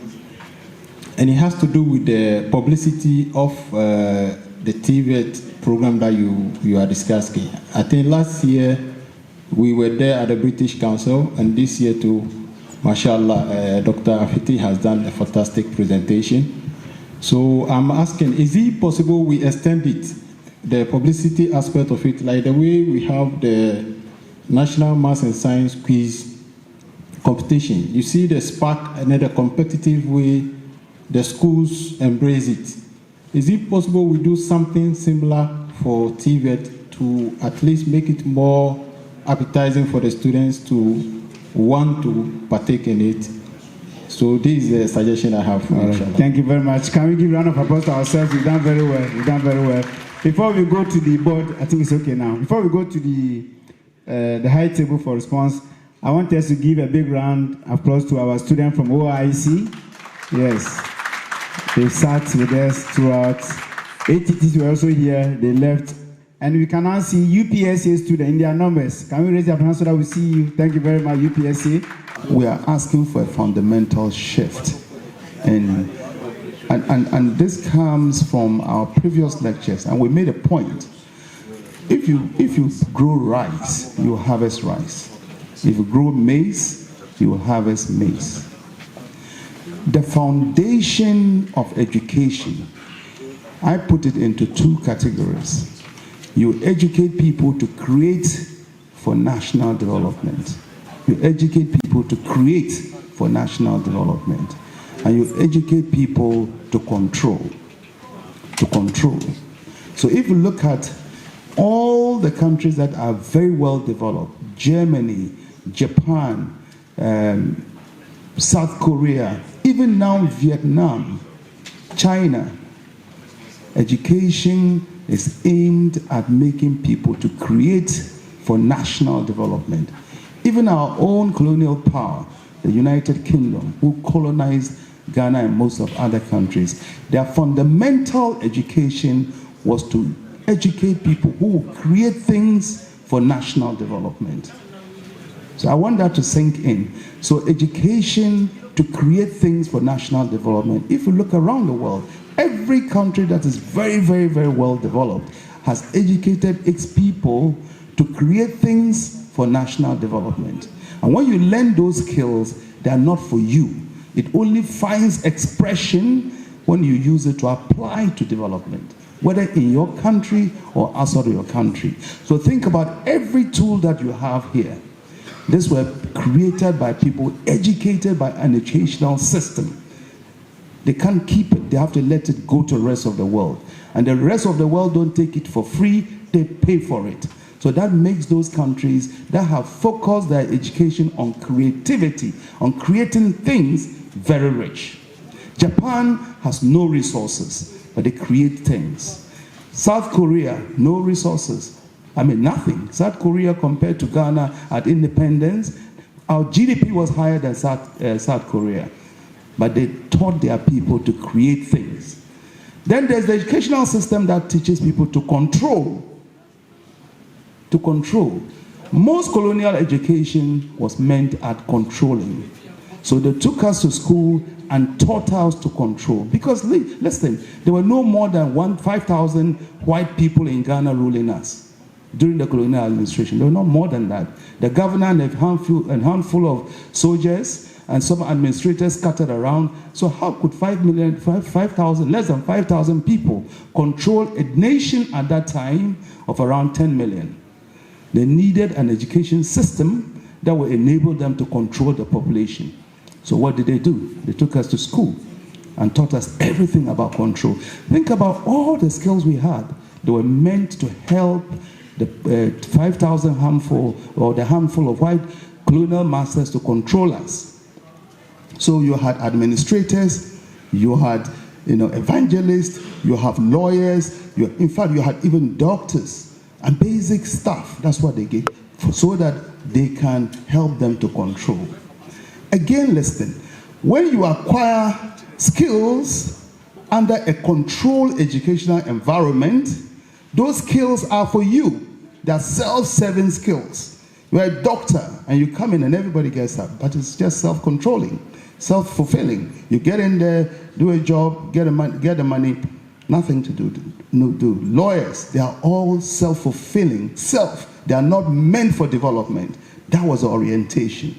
Unfortunately, after independence, every subsequent government has tried to control.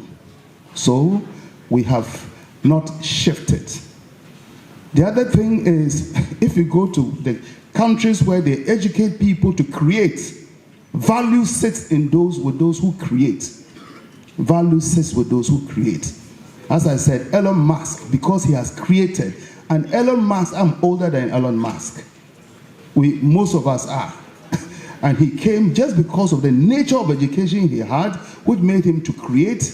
Today, Elon Musk alone and his company are able to do everything. Just read about them.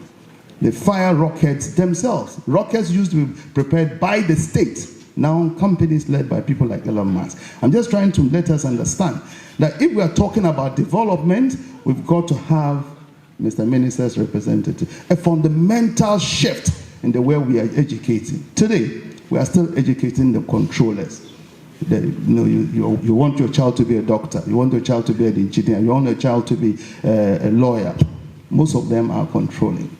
They don't create anything. And those professions were acquired for themselves. So does it surprise you? We have so much knowledge and very little development. So it's a fundamental shift. And that's what, and again, because of the type of education we've been given, we find ourselves in what I call a TVET trap. A TVET trap. We think that TVET is meant to train plumbers and electricians, and that's a trap. And that's where that whole misconception, which was actually meant to be our reality, because the white people want us to understand that, look, we didn't need those skills when they needed it. In fact, some of the best paid people in the UK are plumbers. People who who can handle those practical things, they are the best paid. But here, they made us look down on them. And we respected all those skills that they trained us to help them to control the population and rewarded them well. So that's why your mother would tell you, go and become some lawyer, because we are just helping people to control. Judges and all of those, they help to control. So let us have this paradigm shift. I think there's a question around what structures would BPI put in to support TVET. In fact, you should have, and I think I'll just point out the last part of my speech, which I curtailed, because we have undertaken this study on TVET across the country. We've looked at everything, and I think the point that was made by Prof is about the TVET teacher and the structures and facilities that we put. It's expensive to educate people to create. It's not expensive to educate people to control. Just give them textbooks, they'll go and read. Come and parrot it and, control people. But to create people because look here, they have to use material and waste material and flush it out until they become perfect. It's expensive. That's what they do. I've been to MIT, the Massachusetts Institute of Technology. That is a complete creative institution.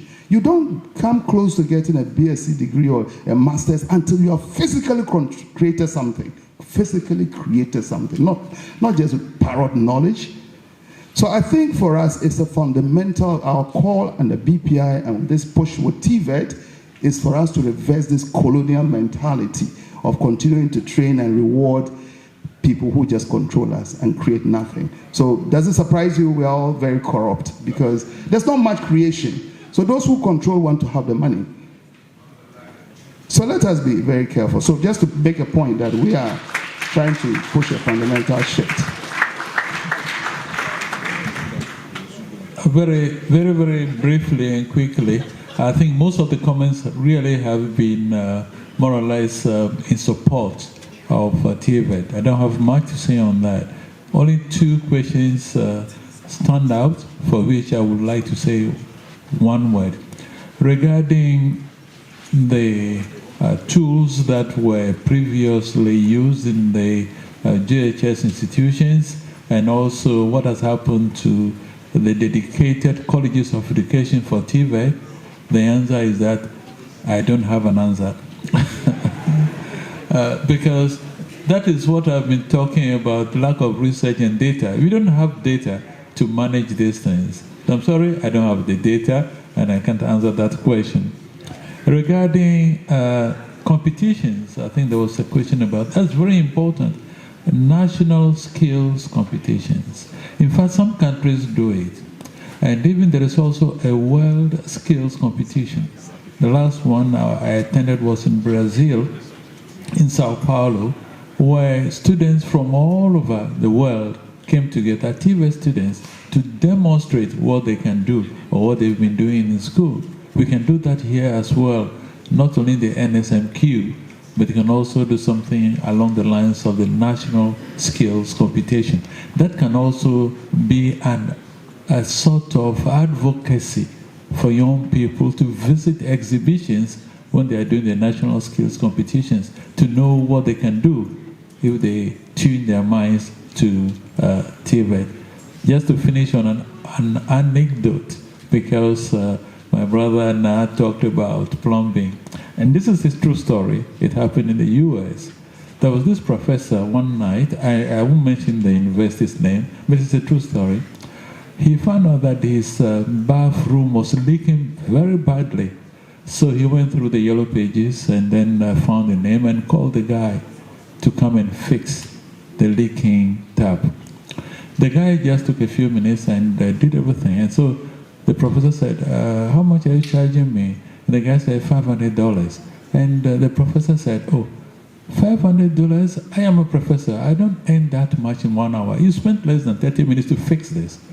And now you're asking for $500. And the professor answered, and the plumber rather answered, so I used to be a professor myself, but plumbing now pays more than a professor. So that's the anecdote I want to share. Yeah?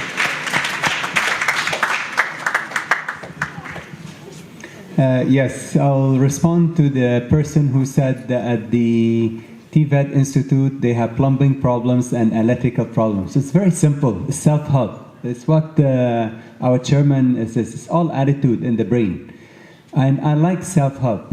In front of my house, the street lights, I fix them. I do my own sidewalk and fix my own potholes. I'm a very happy man. So fix your problems. And sometimes we think too much about government. And there were a lot of comments. I want to do another anecdote about that we need to go into TVET. One of my very good friends, he graduated with a very nice big degree in geography. You know, in Ghana, the geographists, we graduate maybe 100 people, but only 5 to 10 go to the universities. So he was like me when I graduated. I had a degree in physics. I joined the 100,000 people who were part of the unemployed graduates. Yes, you always hear about them. So he went into, unlike me, I went into construction, and that's why I'm in real estate, but he went into cleaning. And right now, he has about 10 big contracts, including Silverstad Tower, and he has 50 employees and 3 trucks doing cleaning. So cleaning is a TVET thing. So if you're interested in this, we are doing a training program on the 15th. 2 programs, basically 1 program for people who have cleaners to train and people who want to go into franchise. So there's money to be paid in TVET, and I believe there are more rich people in TVET than in academia. Thank you very much.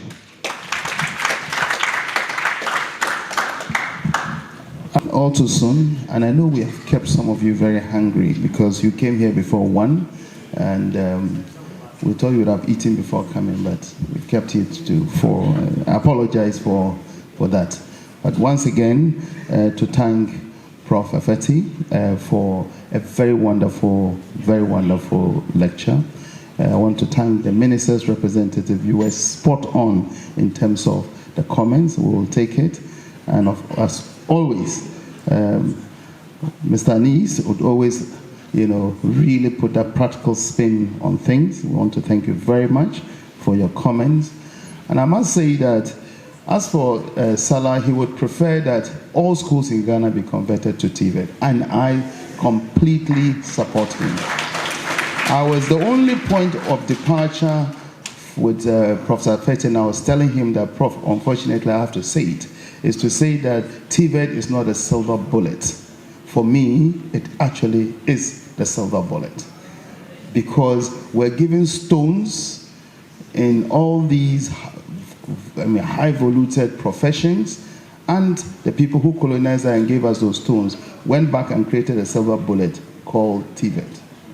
Because TVET is embedded in everything. And because I'm looking at my in-law, who is an Army general, the best discoveries in America were done by the military. And they didn't go to universities to do it. So TVET is embedded in everything. I did banking all my life. That's the only job I've done for 35 years. I didn't learn, the banking you learned in university would never even enable you to become a cashier. So you learn that banking as a vocation. It's technical vocation. You learn it as a vocation at the feet of people who know it and have done it. If even medicine, you do your first 4 years, theory, and the rest of it, you do what? Clinicals. What's clinicals? Prof, I was asking you. That's TVET. That's actually sitting at the feet of very, very good doctors to teach you, to convert that body of knowledge to something marketable. Everything. I've been challenging my wife. They do this engineering, but when it rains, the whole of Accra is flooded. How come that the water doesn't run in the right direction? It's TVET. So I think, Madam, I just wanted the minister to be here to understand that TVET must be embedded in everything that we do. So, Prof, TVET is a silver bullet. They gave us funny stones and went home and left us. So let's take it very seriously. And I just want to come back to the point that was made by I think, Peace FM, to say that in Baraka Policy Institute, we hate to be a talking shop.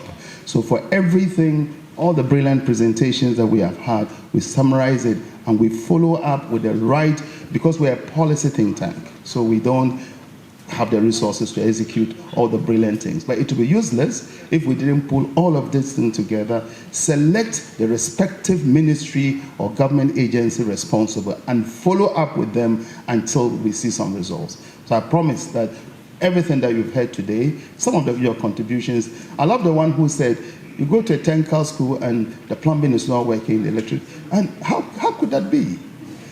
But I tell you once, there was a minister for agriculture, I think secretary for agriculture, called Colonel Alex Jamfra. So Colonel Alex Jamfra, during the revolution days, the soldiers thought everything was possible, and we're in agricultural school. So they sent Colonel Alex Jamfra to come and ask the dean of the agric faculty, so why is the university still taking subvention from government to feed students? Why don't the agriculture people go and farm and feed the university? And the professor looked at the colonel and said, my good colonel, in this university we train scientists, we don't train farmers. So maybe in the TVET school there, they don't really train they just ask people. To the point, we accumulate certificates and don't certificate or certify the skills. For me, that's the most powerful statement I'm taking away today. All of us, I know people who have 3 masters and they have never really worked. So I say, so if you're going to employ, what would the employer ask you? So certificates but no certified skill. So TVET is about all of us from wherever we come, going back to a master to learn a certified skill so you can demonstrate it. So on that note, once again, thank you very much, distinguished ladies and gentlemen, for honoring our invitation. Thank you, our presenters. Thank you, everybody, and God bless us. He was sitting here. Can we hold you? Thank you very much. He delivered one of our lectures, teachers, a British Council. Thank you very much, Mr. Kwamacha. He's a development consultant. Thank you very much. We'll call on Madam Abigail. I forgot the name right now, you told me. Beatrice, okay. Gift, yes, from Ghana Refugee Board to give us the closing prayers. Can we round of applause, please? Thank you very much for giving me the floor. Can we all be on our feet? It's time for us to thank Almighty God, Almighty Allah. Before we started, you committed this program into the hands of Almighty Allah. And as you can all agree with me, has he done it or he has not done it? We had a very, very successful program. The presentations were just all the 4 presentations. In fact, very educative. The chairman, now it's time for us to ask permission to leave, not his presence, but to close and commit ourselves also into his hands, so that when we reach home, then we can say hallelujah. Shall we all bow down our heads and pray? Almighty Father, omnipotent God, omnipresent God, Jehovah El Shaddai, Almighty Allah, we thank you, we magnify you. We bless you and we adore your name. Father, before we started this program, we committed ourselves into a special care. We committed the program into a special care. Lo and behold, you sent your angels. They came, they started the program with us. They actually delivered all the did the presentation. All the presentations were very, very educative. We learned a lot during the questions and answers time. Lord Almighty, a lot of suggestions were made. I pray and I thank you for the members of Baraka Institute. Lord, they have begun a good work. Now they need money. They need sponsorship. They need what? People to push them. I pray that the good work that they started, it will actually spread not only in Ghana, in Africa, and the whole world we hear of them. And one day, Ghana will become a very good place for us all. We thank you and we magnify you. I pray that we are all coming from various places, far and near. I pray for traveling mercies. When we reach home, we shall all give you praise, honor, and adoration. Allah, we thank you. Almighty God, we thank you. Receive your glory in the mighty name of Jesus. We pray with thanksgiving. Shall we all say amen? Amen.